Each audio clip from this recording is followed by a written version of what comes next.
Hello friends, कैसे हैं friends. आज मैं आपके लिए राजस्थान यानी कि राजस्थान का मुख्य भौतिक विभाग लेकर आई हूं, जो हमारे राजस्थान जीके के किसी भी एग्जाम कंपटीशन एग्जाम के लिए बहुत ही जरूरी है।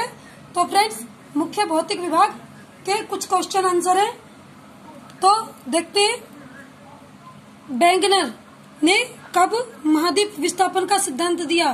वेगनर थे, उन्होंने कब महाद्वीप विस्थापन का सिद्धांत दिया? तो यह दिया था 1912 ईस्वी में। कब दिया था? 1912 ईस्वी में। पेंजिया क्या है? पेंजिया किसे कहते हैं फ्रेंड्स? पेंजिया 60 करोड़ वर्ष पूर्व पृथ्वी के ऊपर एक दृढ़ आकार का भूखंड था। क्या था? भूखंड था, उसे पेंजिया कहा जाता है। 60 करोड़ वर्ष पूर्व पृथ्वी के ऊपर एक दृढ़ भूखंड था, यानी कि पृथ्वी थी जो एक भूखंड के रूप में थी, उसे पेंजिया कहा जाता है।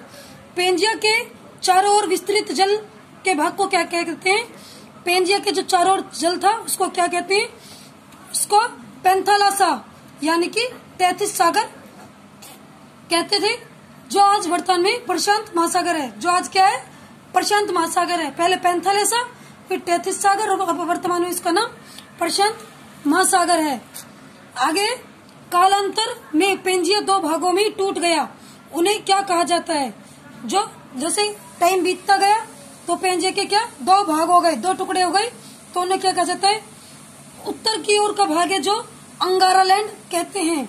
अंगारालैंड यानी कि अंगारालैंड में डिवाइड हो गए एशिया, यूरोप और उत्तरी अमेरिका। एशिया, यूरोप और उत्तरी अमेरिका। और दक्षिण की ओर का भाग है वो क्या बन गया? गोंडवाना लैंड यानी कि दक्षिण अमेरिका बन गया, अंटार्कटिका बन गया, और अफ्रीका, ऑस्ट्रेलिया कहलाया। ये हमारे 7 महाद्वीप हो गए। दक्षिण व उत्तर की ओर का जो बीच का भाग है उसे क्या बोलते हैं? उसे 33 सागर बोलते हैं, यानी कि अंगारा लैंड है और गोंडवाना लैंड है, उसके जो बीच का भाग है उसे 33 सागर बोलते हैं। 33 सागर के अधिकांश अवशेष कहाँ मिलते हैं? तो मिलते हैं मरुस्थलीय प्रदेश में और पूर्वी मैदान में। कहाँ मिलते हैं? मरुस्थलीय प्रदेश और पूर्वी मैदान, यानी कि मरुस्थलीय प्रदेश अपना राजस्थान आ गया, पूर्वी मैदान। आगे,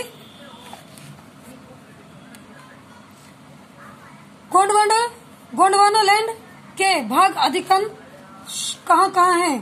तो इसके अधिकांश भाग क्या है? मध्यवर्ती अरावली प्रदेश व दक्षिण पूर्वी पठारी प्रदेश में। कहाँ पे है? जो अरावली प्रदेश है अपना, उसके मध्यवर्ती में और दक्षिण पूर्वी पठारी प्रदेश में।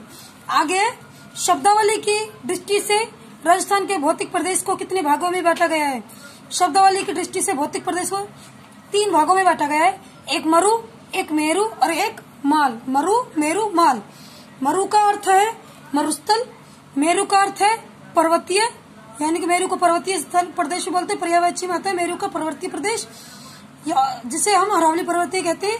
और माल, इसका अर्थ पठारी प्रदेश है। आगे, उच्चावच किसे कहते हैं?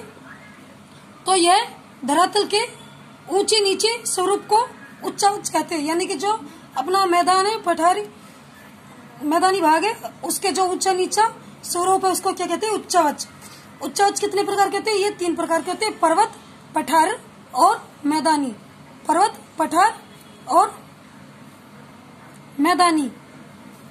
आगे, राजस्थान के भौगोलिक प्रदेश का निर्धारण कब और किसने किया? तो इसका किया प्रोफेसर वीसी मिश्रा ने। किसने किया? प्रोफेसर वीसी मिश्रा ने 1967 और 68 ईस्वी में किया था भौगोलिक प्रदेश का निर्धारण। राजस्थान को दूसरी बार जलवायु के आधार पर किसने बांटने का प्रयास किया? तो ये किया था एसके सेन ने। फर्स्ट टाइम में 67-68 में वीसी मिश्रा ने, सेकंड टाइम में एसके सेन ने। सेकंड से ऐसे याद रख सकते हैं, एसके सेन 1968 में। राजस्थान को तीसरी बार भौतिक प्रदेश में विभाजित करने का प्रयास किसने किया?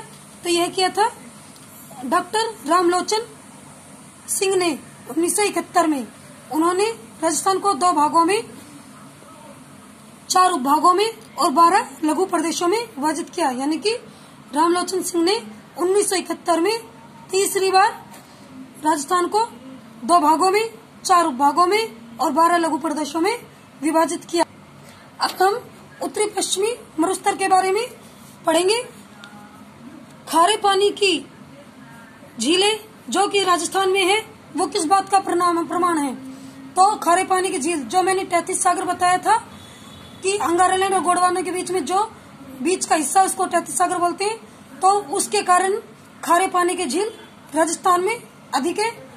वो 33 सागर होने का प्रमाण है कि यहाँ पर 33 सागर है। कौन से चट्टानों में खनिज तेल और गैस के भंडार मिलते हैं? कौन सी चट्टानों में मिलते हैं? तो ये ट्रेशरी काल की चट्टानों में आपको खनिज तेल और गैस के भंडार मिलेंगे।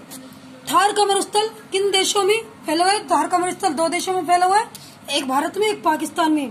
तो पाकिस्तान में सिंध प्रांत में फैला हुआ है और भारत में राजस्थान, गुजरात, हरियाणा और पंजाब में। कहाँ का?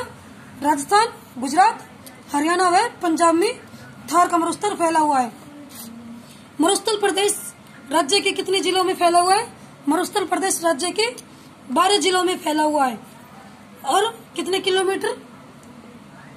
1,75,000 वर्ग किलोमीटर।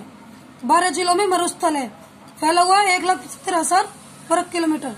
यानी कि राजस्थान थार के मरुस्थल का 3/5 भाग है। राजस्थान का 3/5 भाग में मरुस्थल फैला हुआ है। राजस्थान का कुल क्षेत्रफल कितने भूभाग पर है? तो यह है 61.11% भाग में। राजस्थान का कुल क्षेत्रफल कितने भूभाग पर फैला हुआ है? 61.11, यानी कि जो मरुस्थल है वो 61.11 भाग पर फैला हुआ है। राज्य की कुल कितने प्रतिशत जनसंख्या निवास करती है मरुस्थलीय भाग में? मरुस्थल की बात हो रही तो मरुस्थलीय भाग में 40% जनसंख्या निवास करती है। उत्तर पश्चिमी से दक्षिण पूर्व में कितने किलोमीटर लंबा है मरुस्थल? तो यह है 440 किलोमीटर लंबा। क्या है? 440 किलोमीटर। पूर्व से पश्चिम कितने किलोमीटर चौड़ा है? तो यह है 300 किलोमीटर चौड़ा। कितने किलोमीटर लंबा? तो बढ़ चुके किलोमीटर। पूर्व से पश्चिम कितने किलोमीटर चौड़ा है? तो यह है 300 किलोमीटर चौड़ा। आगे है उत्तर पश्चिमी सर्वाधिक जनसंख्या घनत्व वाला क्षेत्र है, तो यह कितने वर्ग किलोमीटर है? तो यह 1 वर्ग किलोमीटर में 103 व्यक्ति, यानी कि 103 व्यक्ति प्रति वर्ग किलोमीटर। सबसे ये जनसंख्या घनत्व वाला क्षेत्र है। आगे रुक्ष क्षेत्र किसे कहते हैं? इस क्षेत्र में सर्वाधिक जैव विविधता इस मरुस्थल में मिलती है। जैव विविधता मिलती है इस मरुस्थल में। तो ईश्वरीय प्रकाश ने इसी क्षेत्र को रुक्ष क्षेत्र कहा है। किसने कहा है? ईश्वरीय प्रकाश ने इस क्षेत्र को रुक्ष क्षेत्र कहा गया, क्योंकि यहाँ पर सर्वाधिक जैव विविधता मिलती है। आगे इस क्षेत्र में वर्षा कितने सेंटीमीटर तक होती है? तो यह सबसे कम वर्षा वाला क्षेत्र है, 20 से 50 सेंटीमीटर तक। सबसे कम 20 से 50 तक, यानी कि न्यून वर्षा का होने के कारण इसको शुष्क का मैदान भी कहा जाता है। शुष्क का मैदान भी कहा जाता है। सबसे कम वर्षा होती है यहाँ पर। आगे उच्चावच और शुष्कता की दृष्टि से मरुस्थलीय प्रदेश कितने विभागों में बांटा गया है? तो यह 4 विभागों में: महान मरुस्थल, चट्टानी प्रदेश, लघु प्रदेश, पथरीला मरुस्थल। यानी कि महान मरुस्थल में कौन कौन से नाम आ गए? सबसे बड़े मरुस्थल वाले जिले बाड़मेर और जैसलमेर। बाड़मेर और जैसलमेर। चट्टानी प्रदेश कच्छ की खाड़ी और बीकानेर। चट्टानी प्रदेश है कच्छ की खाड़ी और बीकानेर। लघु मरुस्थल है लूनी बेसिन। लघु मरुस्थल लूनी बेसिन है और शेखावटी क्षेत्र भी इसमें ही आते हैं, और पथरीला मरुस्थल भी इसमें ही आते हैं, लूनी बेसिन व शेखावटी क्षेत्र में। आगे शुष्क प्रदेशों में वर्षा कितनी होती है? तो ये 25 से कम होती है। इसमें जैसलमेर पूरा आता है, बीकानेर आधा, चूरू आधा, बाड़मेर 1/3 भाग आता है, नागौर 2/3 और जोधपुर है। तो फ्रेंड्स, अब हम अगला